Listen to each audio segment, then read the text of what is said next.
నమస్తే, welcome to our channel. BRS తో 10 ఏళ్ల దోస్తీకి ఎంఐఎం స్వస్తి పలికింది. గత కొంతకాలంగా కాంగ్రెస్ కు దగ్గర అవుతున్నట్లు కనిపించిన ఎంఐఎం మేడిగడ్డ సందర్శన సందర్భంగా క్లియర్ పిక్చర్ చూపించింది.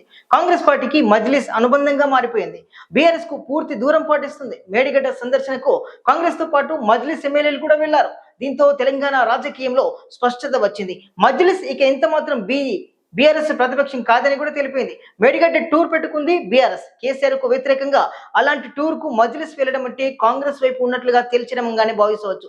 ఇక నిజానికి మజ్లిస్ కాంగ్రెస్ మిత్రపక్షం కాదు. అధికారంలో ఎవరు ఉంటారో వారికి మిత్రపక్షం. మజ్లిస్ తెలంగాణ అధికారంలో ఉన్న పార్టీతో జత కలిసి పాత బస్తీలో మరొకరిని రానివ్వకుండా, మరొకరికి మద్దతు ఇవ్వకుండా చూసుకుంటూ ఉంటారు. ఇప్పుడు ఇదే ఫార్ములా పాటిస్తున్నారు. కాంగ్రెస్ కూడా తమకు ఉన్న తక్కువ ఎమ్మెల్యేల మద్దతు కారణంగా మజ్లిస్ తో సామరస్యంగానే ఉండాలనుకుంటుంది. ఇక రాజ్యసభ ఎన్నికల్లో కూడా మజ్లిస్ విధానం కీలకమయ్యే అవకాశం ఉంది.